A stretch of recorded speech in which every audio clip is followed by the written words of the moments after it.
Você sabia que o nosso cérebro também se cansa? Pois é, doutor Leandro Teles está aqui para conversar conosco sobre isso. Tudo bem, doutor Leandro? Tudo bom, Regina? O cérebro se cansa. Cansa. A gente sente que ele está cansado? Às vezes sente, às vezes não reconhece. Mas o cérebro é um órgão finito, ele tem uma quantidade e uma capacidade limitada, como qualquer órgão. O músculo, o osso, o rim, o fígado, se você atingir a capacidade dele, ele começa a baixar o rendimento. Se você estiver atento para o seu corpo, você pode perceber sinais. Mas muita gente não está tão atento assim e vai tocando o barco sem tomar conduta. E aí é problema, porque o cansaço não reconhecido e não tratado, não prevenido, pode evoluir para síndrome de esgotamento, para depressão, para ansiedade, para distúrbios de sono. Então hoje a pauta é importante, porque eu vejo muita gente cansada, fadigada, com aquilo que a gente chama de estafa, né? Estafa mental, sobrecarga, mau uso do órgão que você recebeu da natureza. Temos aqui uma imagem, sintomas de cansaço mental, intelectuais, emocionais e físicos. Muito importante. Como que eu reconheço que meu cérebro está cansado, está exaurido? Primeira coisa, sintomas intelectuais, desatenção, está muito aéreo, esquecimento, dificuldade de evocar uma palavra, dificuldade em tomar decisões. O cérebro muito cansado, ele rende mal nesta parte. Então, memória, criatividade, tomada de decisões, são coisas que exigem muita energia do nosso cérebro. Energia física mesmo. Sabe que o cérebro, ele pesa 1,5 kg. Ele tem 2% do nosso peso, mas ele consome quase 1/4 da energia do corpo. Olha. Então ele consome, ele gasta muita energia. Então se você estiver cansado, essa parte intelectual ela fica abaixo. Outro sintoma é emocional. Quando você está muito cansado, você fica irritado, impulsivo, não consegue resistir a algumas tentações. Você deve ter percebido já. Quando você acorda de manhã, você fala, hoje eu vou fazer dieta, hoje eu vou comer corretamente, vou chegar em casa e vou me exercitar, vou comer melhor, vou brincar com os filhos. Aí você vai se detonando durante o dia, vai se cansando, vai se estragando e acaba abraçado com uma pizza, colocando qualquer coisa na televisão, jogado no sofá. É perceptível. O eu Leandro, descansado, é outro. Ele pensa de um jeito, ele toma a decisão de um jeito, ele trata as pessoas de um jeito. O Leandro cansado, ele pode ficar mais intolerante, mais irritado, mais depressivo e melancólico, olha só, mais ansioso. Então tem que perceber como é que está o seu comportamento. Pode ser que você tenha sido vítima de cansaço, esteja levando o seu cérebro a uma exaustão e não está conseguindo gerenciar o seu dia a dia. Muita gente não consegue emagrecer, mina seus relacionamentos pessoais. Outra coisa importante é o corpo. O corpo fala. Cansaço mental traz sintomas físicos também, como dor muscular, insônia ou sonolência de dia, alterações intestinais, alterações de pele. O cérebro cansado, ele não consegue mais gerenciar o corpo. Pode alterar a menstruação, sistema imunológico, transpiração. O cérebro, para dar conta, ele tem que estar bem. Bagunça os hormônios? Pode bagunçar hormônios. Muito comum aumentar cortisol, que é o hormônio do estresse, aumentar grelina, que é o hormônio que engorda, anti-saciedade. É muito comum piorar, por exemplo, diabetes, para quem tem diabetes ou colesterol. O cérebro ele tem que estar descansado e tem que dar conta do externo e do interno. Se eu sobrecarregar, alguma coisa vai sair errada. No intelecto, no emocional ou no físico. Tá, eu acho que nós temos outra imagem, vamos ver. Por que a pessoa pode ter esgotamento mental? É óbvio que a primeira causa é a sobrecarga. Então a pessoa pode estar trabalhando demais, carga horária bizarra, relações pessoais tóxicas que suguem, papéis pessoais que a gente assumiu e não consegue mais desassumir. É muito comum a perda da autonomia. Eu não escolho mais. Eu tenho que ser bom nisso, naquilo, eu faço pelo outro. Acabou que não tem mais tempo para mim, para fazer o que eu gosto, para o meu sono, para a minha atividade física. O meu dinheiro já está todo comprometido com outras coisas, o meu tempo já é dos outros e eu não tenho mais como reverter tempo, energia, cérebro para mim mesmo. Então o esgotamento pode ser do trabalho, relações tóxicas, escola, por exemplo, fases de concurso público, vestibular, pressão por provas, isso pode esgotar. Maternidade, é uma coisa que esgota absurdamente, porque tem privação de sono. Então, pode ser um cérebro saudável numa condição inóspita. Tá. Mas pode ser que você tenha um cérebro já inadequado. Por exemplo, você está com depressão, o seu cérebro se cansa mais rápido. Você é ansioso, o seu cérebro se cansa mais rápido. Porque você está antenado no multitarefa, sofrendo por antecipação, amplificando o estresse. Então, o problema emocional pode fazer você se esgotar antes da hora. Problema hormonal também. Tireoide, menopausa, puerpério, tudo isso pode levar ao cérebro se cansar antes da hora. Então, quando alguém me procura esgotado, eu tenho que dar uma olhadinha também como é que está o hormônio, como é que está a saúde, se não tem anemia, insuficiência cardíaca, distúrbio pulmonar. Tem que dar uma olhadinha no sono. Como é importante o sono, não, O sono é doutor fundamental. Leandro? Muitas vezes a pessoa acha que está dormindo, mas está com a apneia do sono, está acordando múltiplas vezes à noite, ou está dormindo muito tarde e acordando muito cedo, que é um problema da vida moderna, onde você tem que entrar no horário comercial, tem muito trânsito, dorme tarde porque está tentando curtir um pouco ali um momento de tranquilidade. Ou as mulheres que trabalham quando chegam em casa. Ou né? porque tem jornadas duplas ou triplas, porque tem que dar conta da casa, da família. E sabe uma coisa que esgota muito? É o trabalho de casa. O trabalho de casa tem o padrão do esgotamento, porque é rotina, é pouco valorizado, todo mundo acha que aquilo é tranquilo e não é. Então é um negócio maçante, repetitivo. É infinito. Infinito, porque no dia seguinte você tem que matar Tudo outro de leão. novo. Eu vejo muita dona de casa hoje esgotada. E é muito comum em casas onde ninguém ajuda. A pessoa fala, não, isso é obrigação porque você não trabalha fora. E aí tem um esgotamento da dona de casa. Então é um trabalho repetido, até porque eu coloquei até ali, ó. Rotina. O tédio, a rotina e a repetição também cansa o cérebro. O cérebro ele fica enfadado, ele sofre pelo tédio. Então você tem que ter coisas fora da zona de conforto, fora da rotina, atividades lúdicas. Para dar uma temperada, Para dar uma temperada. Porque senão o cérebro ele se desliga. Ele fica afastado afetivamente com coisas muito repetidas. Independente da minha vontade. Isso acontece sem que eu queira. É 100% involuntário. O cérebro, ele se cansa de forma involuntária, pela repetição, pela rotina ou pelos excessos. A gente tem que estabelecer limites, porque o mundo ele vai te atropelar. Se você não estabelecer o limite, você vai adoecer. Vamos para as perguntas? Ótimo. Na sequência. Primeira pergunta enviada pela Michele. Tenho problema na tireoide e eu queria saber como isso pode alterar o meu rendimento mental. Pode alterar diretamente. A tireoide é como se fosse uma usina energética. Então, se a tireoide está abaixo, o corpo todo fica mais lento. O batimento cardíaco fica mais baixo, a pessoa tende a ganhar peso, tem dificuldade de tolerância a variações térmicas, queda de cabelo, pode ter muito sono. E o cérebro também pode ficar mais lento no hipotireoidismo, que, aliás, é muito comum, principalmente nas mulheres. Aí você corrige o hormônio com um bom endócrino e aí você volta a funcionar normal. Então, quando o paciente está bem regulado e bem medicado, aí normalizou. Agora, o inverso também atrapalha, o hipertireoidismo. Quando a tireoide está acima, a pessoa também fica muito ansiosa, pode ficar frenética, pode perder um pouco o sono, e isso também atrapalha o rendimento mental. Claro. Como se ela abrisse muitas abas, estivesse muito acelerada, o cérebro ele não pode ser nem tanto ao céu, nem tanto à terra. Estimular demais faz mal, estimular de menos também faz mal. Trabalhar e conhecer o seu corpo para saber qual é o seu limite de excelência é cuidar do seu cérebro. Então, cuidado com a glândula tireoide.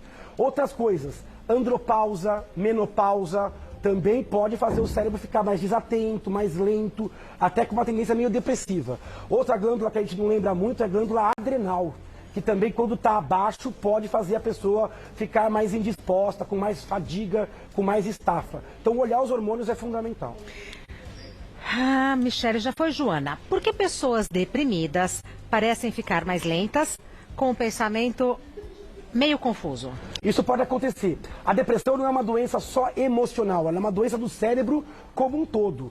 Na depressão a pessoa pode ficar com mais apatia, com mais fadiga e cansaço, aumento ou redução do sono, aumento ou redução do apetite, dificuldade em sentir prazer em coisas que antigamente davam prazer. Nossa, antigamente eu adorava tal coisa e hoje não vejo mais graça. Eu não ligo. Opa, tem alguma coisa errada. Porque quem dá essa resposta é o sistema límbico, emocional. Pessoas com depressões moderadas a graves, elas ficam menos criativas, mais esquecidas, mais desatentas. Em idoso isso é pior. Pode até lembrar um quadro de um Alzheimer, uma demênciazinha começando, quando a depressão ela é muito forte. Porque a pessoa ela fica meio desligada. O cérebro, Regina, ele é movido a prazer. E se esse mecanismo de resposta ao prazer ele não está funcionando bem, o próprio rendimento fica aquém. Comprometido. A gente vai bem com aquilo que a gente tem energia, quando a gente tem tesão, tem vontade. Então aquilo que nos encanta. É isso que tira do nosso cérebro o melhor. Na depressão, esse sistema está abaixo. Quer dizer, o cérebro precisa de libido. Libido no sentido de Vital. criatividade, energia, né, amor pela vida e tal. Por isso que você tem que trabalhar sempre com o novo, tem que trabalhar no limite e tem que trabalhar dentro do seu espectro de interesse. Perfeito. Quando você vai se anulando, quando você vai procurar a si mesmo, cadê você? Eu não estou mais lá. Eu estou vestindo um personagem de um esposo, de um pai, de um profissional, mas cadê o Leandro, né? Então você não pode, você tem que manter sua autonomia e o equilíbrio do seu cérebro. Para isso tem que aprender a dizer não. Tem que delegar coisas que não tem que passar por você, porque não é fácil. O cobertor é curto. Não dá tempo de fazer tudo com excelência. Mas, primeira coisa, cuide de você. Sem cuidar do seu cérebro, você não será capaz de cuidar do cérebro de ninguém. Verdade. Então, esteja bem para ser um bom pai, para ser um bom profissional, mas você tem que se cuidar e saber reconhecer quando as coisas não vão bem, para fazer mudanças, porque isso é um quadro absolutamente reversível. É um problema de software, não é de hardware. O cérebro é bom, só está sendo mal utilizado. A gente continua com as perguntas, peço um minutinho da sua paciência, porque... Vamos continuar com as perguntas do pessoal de casa para o Dr. Leandro sobre cansaço mental. A próxima pergunta foi enviada pelo Maurício. A pessoa que já tem um tipo de transtorno, por exemplo, bipolaridade, fica mais propensa a ter estafa mental? Sim. Todo mundo tem que conhecer, Regina, a sua vulnerabilidade. Tem pessoas que sabem que se eu me estressar demais, meu estômago vai doer. Ou eu vou ter diarreia, ou meu cabelo vai cair, ou meu vitiligo pior. Cada um tem um calcanhar de Aquiles. Para as pessoas que têm uma tendência à depressão, à ansiedade ou à bipolaridade, isso já é meio caminho andado para o desgaste. Então ela tem que conhecer o seu limite. A bipolaridade, ele citou, tem dois estados patológicos. Tem a depressão, e na depressão o cansaço mental pode vir mais cedo. E também tem um outro estado onde que é uma euforia, que é o estado de mania, onde a pessoa está acelerada, dormindo pouco. Essa situação também cansa e desgasta o cérebro. A pessoa em mania, ela pode ficar muito irritada, muito impulsiva. Então, além de decidir equivocadamente, ela pode se desgastar muito e desgastar muito a sua vida e seus relacionamentos. Então, é importante tratar a doença de base, mas conhecendo a doença de base, para você ter uma vida mais tranquila, mais estável, mais amena. Isso vale para depressão, vale para ansiedade. Porque o nosso cérebro é meio camaleão. Se eu já tenho uma tendência a ser ansioso, se eu entrar num ambiente que exacerba essa tendência, eu pioro. Se eu tenho uma tendência à depressão e eu entro num contexto onde já exacerba a minha tendência depressiva, piora. Então é muito importante que a gente faça escolhas para tentar amenizar nossas tendências. E isso vai ser uma briga ao longo de toda a vida. Então, é muito importante conhecer as doenças que você teve para ter um ritmo de vida de acordo com a sua vulnerabilidade. Mas, doutor Leandro, às vezes o que estressa é ter que fazer escolha. Não tem como fugir. E fazer escolha sempre envolve alguma perda, tomar decisão. Mas é muito importante você guardar um pouquinho para si. Guardar um pouquinho de dinheiro só para você. Boa. Tempo só para você. E energia só para você. Você é primeiro responsável pela sua felicidade. Isso não é egoísmo. Não é egoísmo. Isso é fundamental. É a história da galinha dos ovos de ouro.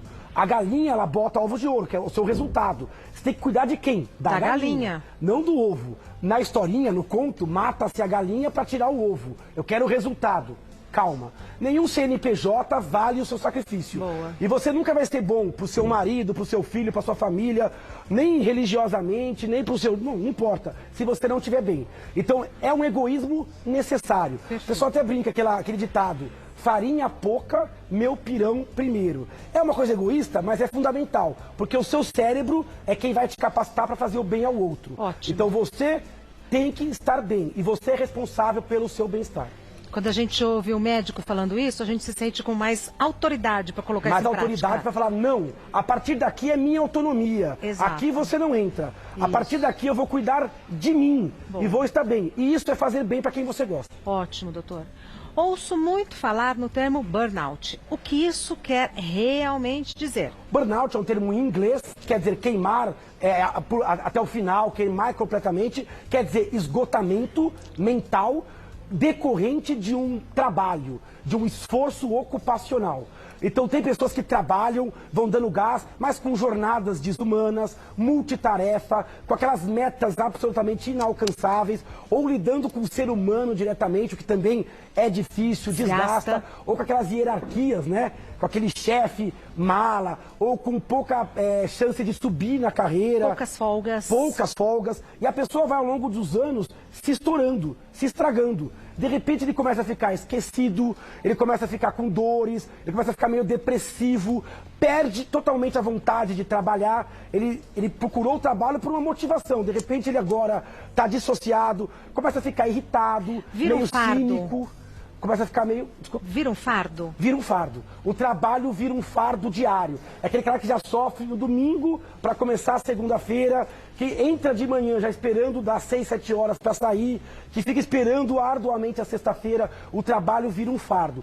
E ele começa a dissociar. Ele não tem mais empenho emocional, ele vira um robô ali e começa a sofrer com distúrbio de sono, tendo que tomar remédio para acordar, remédio para dormir, com dores, com mal-estar. O burnout seria um estágio grave desse esgotamento que vai se colocando ao longo do tempo. Quando você vai perdendo a autonomia e vai se esgotando. Então hoje isso é um tema muito relevante. Em torno de 5 a 10% dos brasileiros sofrem por burnout. Algumas profissões a mais, policial, médicos, enfermeiros, até professores, o nível de burnout em professores e atualmente pessoas em TI, muito burnout, jornalistas, padres e sacerdotes, muito burnout acima da média, às vezes até acima de 30%. Então a pessoa acaba sendo esgotada porque não tem qualidade de vida no trabalho. É uma série de concessões onde o trabalho passa a não parecer mais a vida. Ela não tem autonomia, não tem prazer, não tem felicidade, não tem recompensa, é só porrada, porrada, porrada. Chega uma hora que ela esgota.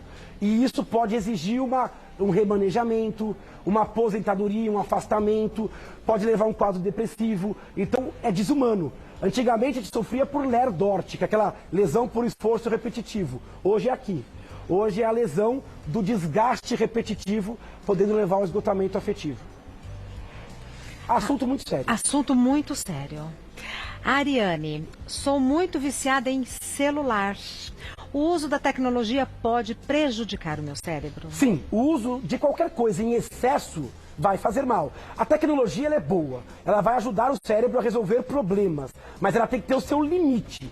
Hoje, a dependência tecnológica é vista como uma doença. Aquela pessoa que fica horas e horas a fio, que deixa de fazer uma atividade no mundo real para ficar no mundo virtual, que sofre fisicamente, emocionalmente, quando está longe do celular, ou quando está sem Wi-Fi, ou quando a bateria acaba. Isso é quase uma abstinência. Então, cuidado. O ritmo do mundo virtual, ele é cansativo, porque a informação ela é muito grande, ela vai se arborizando. O grau de expectativa, de crítica, então tem que tomar cuidado. A gente está aprendendo ainda a lidar com a nova tecnologia. Nosso cérebro é velho e o mundo é novo. O cérebro vai ter que aprender a lidar com esse ritmo. Ah, então eu tenho que me esquivar? Não. Mas você tem que controlar o seu celular. Não ele te controlar. Você vai ter que aprender a desligar e ficar bem, vai ter que estipular tempo, não vai poder rifar atividades sociais pelo celular e vai ter que cuidar das crianças, porque as crianças estão em maturação ainda. Se deixar livre, elas vão ser captadas e vão viciar em jogos eletrônicos, em celular, e a gente está aprendendo a repercussão que isso dá na parte emocional, porque o mundo real, ele tem outra moeda de troca. Ele tem outra velocidade, as regras são diferentes. Então a criança ela tem que ter esse equilíbrio e o adulto também, né?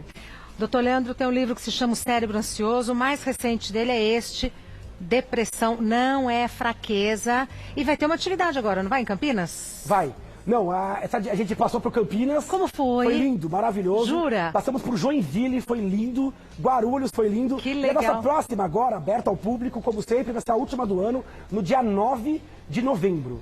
9 de novembro é um sábado. Então, sábado de manhã em Embu das Artes. Ah, que pertinho. Colado em São Paulo. Então, Embu das Artes, cidade linda. Vai ser na Câmara Municipal de Embu. Evento aberto, 400 pessoas. Vai ter palestra, assinatura dos livros, música, como sempre. Que horas? Vai ser 9 horas da manhã na Câmara Municipal de Embu das Artes. Então, e quem quiser reservar ou se inscrever, no meu Instagram eu vou colocar ali o contato de WhatsApp para a pessoa se inscrever e já reservar o seu lugar. Não tem absolutamente nenhum custo e aberta, é democrática, a palestra aberta. E depois já passear um pouquinho ali em busca. Super gostou, programão. Então, o meu Instagram é Neuro Leandro Teles. A última fotinho lá é sobre esse evento. A pessoa olha lá o WhatsApp, manda o WhatsApp, quiser participar, levar a família, é um evento familiar. Familiar e muito gostoso, muito gostoso. O site do Dr. Leandro é leandroteles.com.br, tudo simples, não tem nenhuma letra dobrada, leandroteles.com.br. E o Insta, como ele acabou de falar, é @neuroleandroteles. Você pode ter acesso a todo o conteúdo do Dr. Leandro e já se programar para estar lá nesse sabadão, dia 9 de novembro, programa imperdível. Muito obrigada. Até a próxima. Nos vemos, Sim. né, porque... Sempre. É sagrado toda segunda-feira aqui. E a próxima pauta vai ter uma surpresa, hein? Qual? Surpresa musical. Ah, Vou deixar no ar. jura? Que legal! É mesmo? Vai tentar, né? Vai ser segunda-feira que vem? Na próxima, Na próxima, outra. 15 dias. Então tá bom, já mal posso esperar. Está no ar. Obrigada, doutor. Até mais.